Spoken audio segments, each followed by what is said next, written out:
You're listening to This Week in Cardiology from theheart.org, Medscape Cardiology. This podcast is intended for healthcare professionals only. Any views expressed are the presenter's own and do not necessarily reflect the views of WebMD or Medscape. You can now access the latest in medical news on your Amazon Alexa-enabled device. Join me, Perry Wilson, every weekday morning for Medscape Medical Minute, where I highlight the top medical stories of the day. To add Medscape Medical Minute to your flash briefing, search for Medscape Medical Minute on Amazon and click Enable. Or open the Amazon Alexa app, go to Skills, search for Medscape Medical Minute, and click Enable. Then say, Alexa, what's the news? Or, Alexa, what's my flash briefing?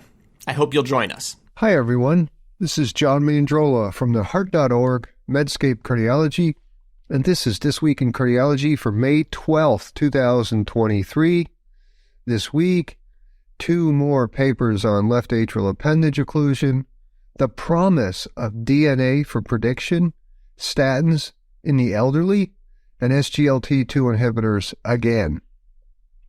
First, a quick thanks to Dr. Abraham Verghese and the crew at Lehigh Valley Health for inviting me to give the keynote last Saturday. As always, I feel extremely grateful for these invites. First, it's an honor to be asked to speak. Second, it is great to meet the young people training to do this job of cardiology. But this was a particularly fun meeting in Pennsylvania, as the sessions were notable because they included such robust critical appraisal. I mean, subspecialists were actually critically appraising the literature in their own field. A vascular surgeon was questioning the value of operating on asymptomatic carotid disease. An interventional cardiologist went through the studies of PCI and stable CAD, and wait for it, that speaker lauded the strength of modern medical therapy. Absent from this meeting were cheerleading sessions on the favorite drugs or devices of the day. And now some brief listener feedback. I did receive an email from a full professor regarding my take on statins. This professor noted that the CTT, or cholesterol treatment trialist collaboration, this is a group which has done many meta-analyses of individual patient-level data of the statin trials, does not share source data with independent researchers. The professor also noted that the CTT does not collect data on adverse effects of statins, and this could be important because of the possibility of what Professor Rod Hayward from Michigan called the unknown unknowns of the drugs. This week, I will link to Dr. Hayward's piece, one of the best editorials I've read on the matter, and check the show notes for that. The professor who emailed me also noted that the CTT receives funding from industry. I looked that up, and it turns out that their funding comes from professional societies in Australia and Britain, such as the Australian and British Heart Foundations. CTT specifically writes that they do not receive funding from industry. Of course, it is a bit of semantics, right? Because professional societies exist and fund things with industry support. My take on the use of statins remains a preference-sensitive decision, though I do agree that a data source so important to cardiovascular health as the CTT collaboration ought to be open to independent researchers, and it surprises me that it is not. By the way, I love listener feedback. Keep it coming, even when it disagrees with my take. Now, I guess, is a good time to remind listeners to consider rating and reviewing this podcast, as that really helps others find us. First topic, left atrial appendage occlusion, 2 studies. EuroPace has published a paper from American authors using an American database that has produced worrisome trends. Now, this was an observational study using the national inpatient sample from 2016 to 2020. Remember, during that time, most LAAO procedures were done as inpatients. They identified approximately 74,000 device implants in the U.S., and they stratified outcomes by CHA2DS2-VASc score. Approximately 63% of device implants were done in patients with CHA2DS2-VASc scores of 4 and greater than 5. Now, before I tell you the results, let's make 2 comments. First, this is a good use of observational data, right? Science tells us what we can do, trials tell us what we should do, and registries, observational data tells us what we are doing. So good on the authors. Second comment, The seminal trials that got this device approved were PROTECT and PREVAIL. Nearly 2/3 of PROTECT enrolled patients with a CHAD score of less than 2. PREVAIL enrolled slightly higher risk patients, but still the average CHA2DS2-VASc score was 3.8. The point is that even if you believe this device delivers a net benefit, I don't, but even if you did, the trials enrolled far lower risk patients. Now, I've talked often on this podcast about the importance of comorbidities in modifying treatment effects. And as you would expect, in this study, as CHA2DS2-VASc score increased, the authors observed increasingly prevalent comorbidities such as CKD, peripheral vascular disease, and unintentional weight loss. So CHA2DS2-VASc is kind of a marker for increasing comorbidities. Now, the first main finding was that the rate of complications increased with CHA2DS2-VASc score. That's not surprising. Overall complications, 7.4% in patients with a CHA2DS2-VASc of 3, 9.4% in patients with a CHA2DS2-VASc of 4, and 14% in patients with CHA2DS2-VASc greater than 5, and the same sort of trend was seen in major complications. Inpatient deaths were low, 0.1% with CHA2DS2-VASc 3 and 4, but 0.3%, 60 patients died inpatient with a CHA2DS2-VASc score greater than 5. Now, the authors did some regression analysis, correlation, adjusting for potential confounders, and found that having a CHA2DS2-VASc score of 4 and greater than 5 were independently associated with higher rates of overall complications from the procedure.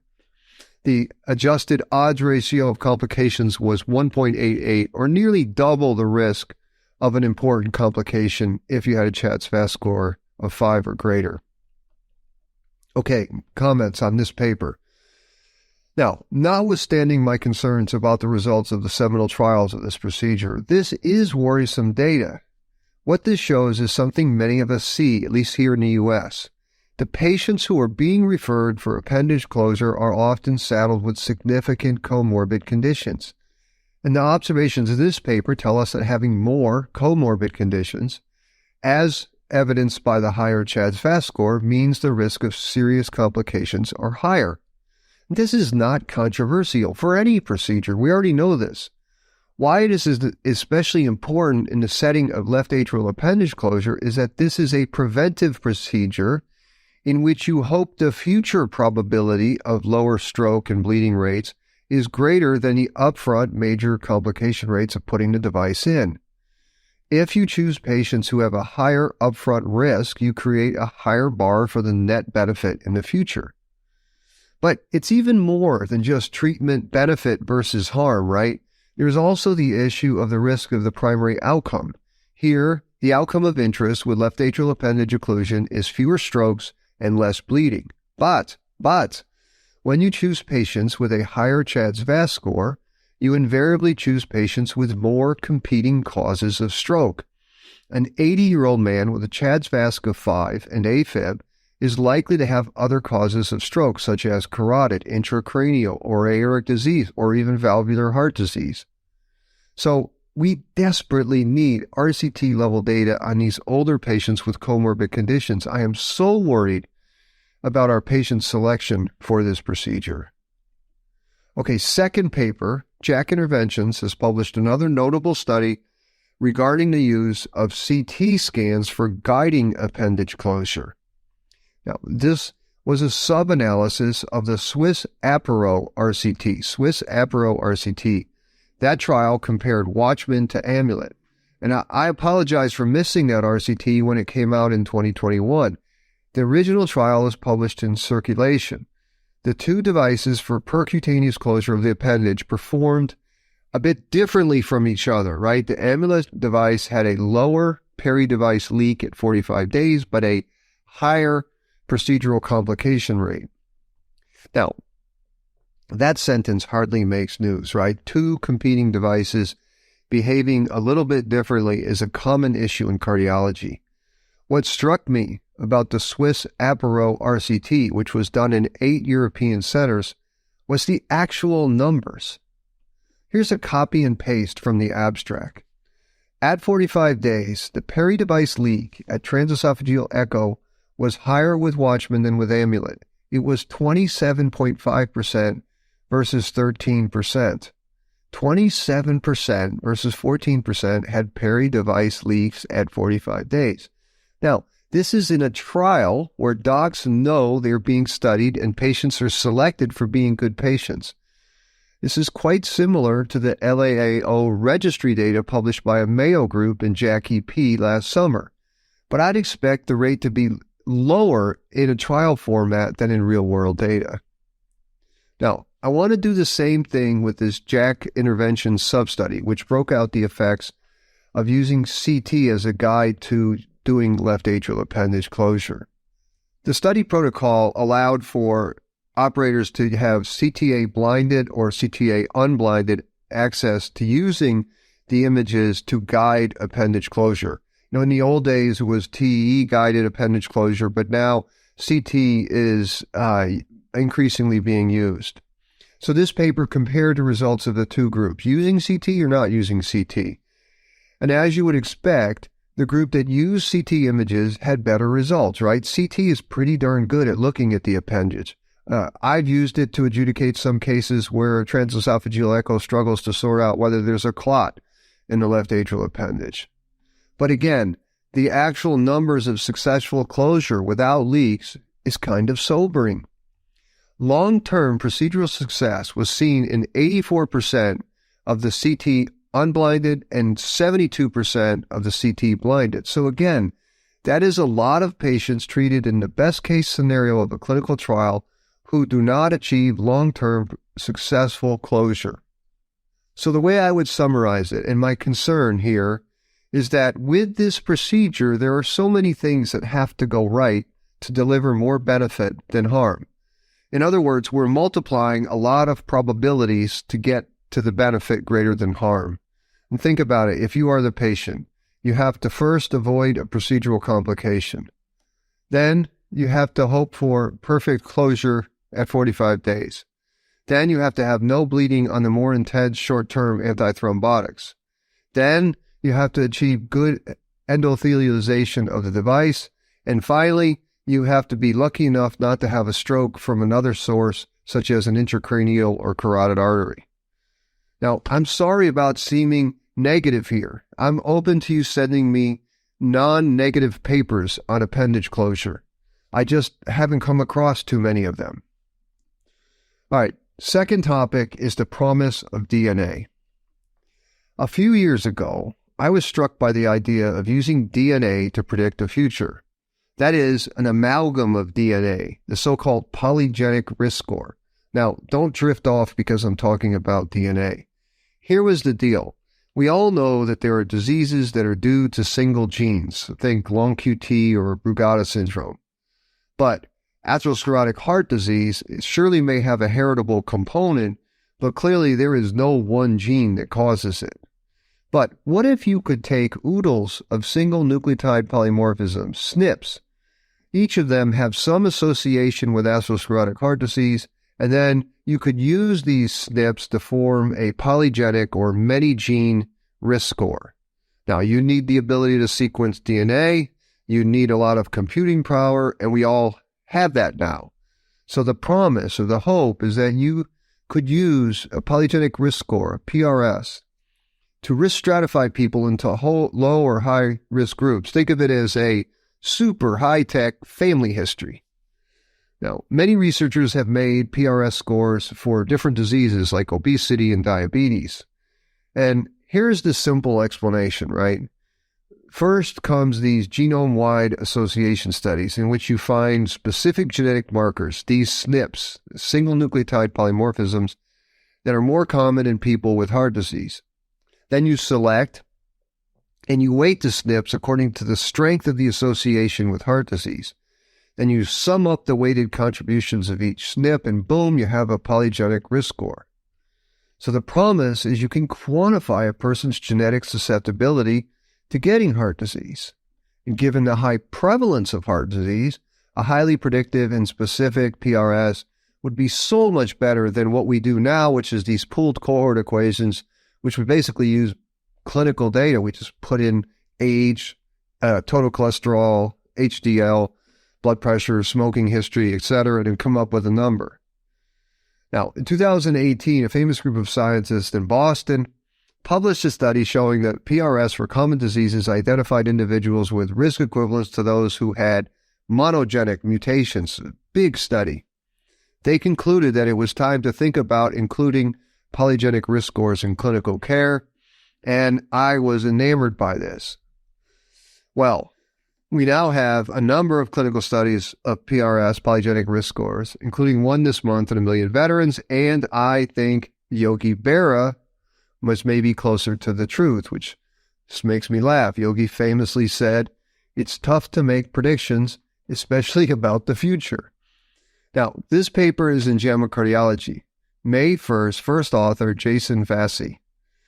Now, the question was, does a polygenic risk score improve risk estimation over the traditional risk factors in veterans for coronary artery disease and stroke events? The study subjects were taken from a longitudinal cohort called the Million Veterans Program. Now, this is a mega data bank that had polygenic risk scores and a lot of clinical data. The main outcomes were MI events and stroke events. Sample size was like 80,000 veterans, a mean age 57 years, all who had no previous heart disease. The strength of the study was it included decent proportions of different races and ethnicities, but since these were veterans, it was 85% male. Certainly that's a negative. And there were statistically significant associations of the polygenic risk score with future MIs and strokes. But the risk increase was very modest, only about 10 to 20% higher. And the net reclassification from adding the polygenic risk score to traditional risk scores was even more modest. And the C statistic from adding polygenic risk scores to traditional risk factors averaged about 0.01, in other words, almost nothing. So these numbers were slightly better for women and younger patients, but the absolute difference in prediction was small. This is very similar to an older paper, which I'll link to, published in JAMA in 2020. First author of this paper was Jonathan Mosley. They looked also at longitudinal studies, this time the Eric and Mesa cohort studies, and they assessed the additive predictive ability of polygenic risk scores to traditional risk scores. And again, they found that the PRS is associated with CAD events, yes, but it did not significantly improve risk discrimination, calibration, or reclassification compared with conventional parameters. Now, my comments. I realize this involves genetics and biology, but I mention it because of how wrong I was in the past to be so enamored by the early promises of DNA. I thought, come on, tons of genes sorted together, this should work. But in actual practice, this extremely high-tech score isn't substantially better than entering in your total cholesterol, HDL, blood pressure, age, and smoking history. Now, for those of you who want to know more about why, if I were smarter, I would have known the challenges and have been more skeptical. I'll link to an amazing paper from the late Cecil Janssens. She explained in very readable terms why the polygenic risk score will struggle to predict diseases, complex diseases like atherosclerotic heart disease. The paper is called Validity of Polygenic Risk Scores, Are We Measuring What We Think We Are? And it is open access in the journal Human Molecular Genetics. Dr. Janssen summarizes this issue by writing that, quote, models are a simplification of reality, and the construction of polygenic risk scores needs to acknowledge the biological reality, not create a new one. In 2019, way before these papers that I just discussed, Janssen called for more comparative research to investigate the construct, content, and criterion validity of polygenic risk scores to explore alternative ways of quantifying polygenic risk, and also to rigorously compare new and current methods. Well, these comparative studies are being done, and as Gerd Gigerenzer has noted, when there is a ton of uncertainty, fast and frugal prediction rules are often as good or better than complex models. And if he is correct, of course, the fact that a traditional risk calculator is as good as a complex polygenic risk score kind of bodes somewhat positively for the lowly Chad's VAST score in AFib, doesn't it? All right, next topic. Speaking of influencing the future, let's talk about statins in older people. The American Geriatric Society had a meeting, And at that meeting, there was a discussion because they're working on preliminary recommendations for deciding on statin therapy for primary prevention in adults older than 75 years. Primary prevention in older people. I cover this topic because statin use in older patients is a dilemma that comes up nearly every clinic day, at least for me. And you may ask, why is the EP dealing with this? Because I always look to take older patients off pills if I can. The problem is we don't have much in the way of trial data in older patients. Journalist Kathleen Doheny covered a session at the American Geriatric Society meeting. She described the ways leaders in geriatrics would help sort out the statin decision. Now, some of the tools that the leaders are going to use seemed extremely wise, and some seemed extremely unwise to me. One of the things they talked about using to help sort out statin decisions is a clinical frailty scale. And I like that. Frailty is a comorbid condition. Comorbid conditions can affect competing causes of mortality, things besides heart disease, so that sounds great. One of the decision tools they mentioned using was CAC scores, coronary artery calcium. My friends, consider this a public service advisory. Do not order CAC scans in older people, period. Most older people have coronary artery calcification, and all it will do is tempt doctors to do more testing and create worry in patients who don't have disease. Remember, this is primary prevention. Now, at the risk of sounding like I know it all, I have two thoughts regarding primary prevention therapies in the elderly. The first is to remember what primary prevention is for. It is to reach old age, right?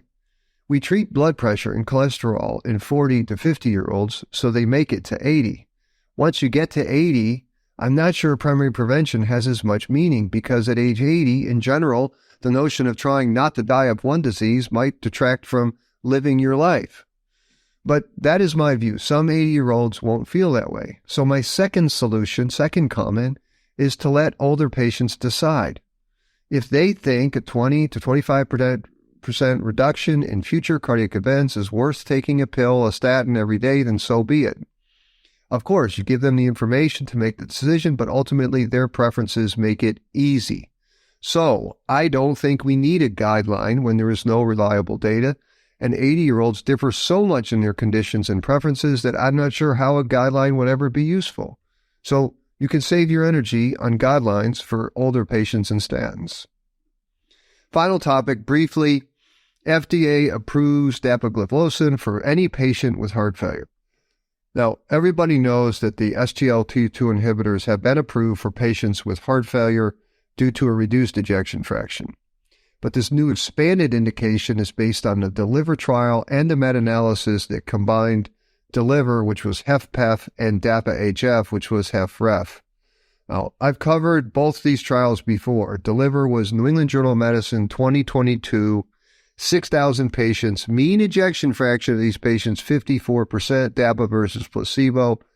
The primary outcome of CV death or heart failure hospitalization was 18% lower in relative terms, 3.1% lower in absolute terms, but it was driven by heart failure hospitalizations, not CV death, the same as Emperor preserved of empagliflozin. The problem in these trials with HFpEF is always that heart failure hospitalization represents a small proportion of hospitalizations for patients with HFpEF. And it is not fair, in my opinion, to meta-analyze DELIVER and DAPA-HF because these are two very separate types of patients. The benefits of using SGLT2 inhibitors in patients with heart failure with reduced ejection fraction will, of course, make the drugs look better in patients with heart failure with preserved ejection fraction. Okay, I know. It's hard to stew too much about this FDA decision. It was going to happen.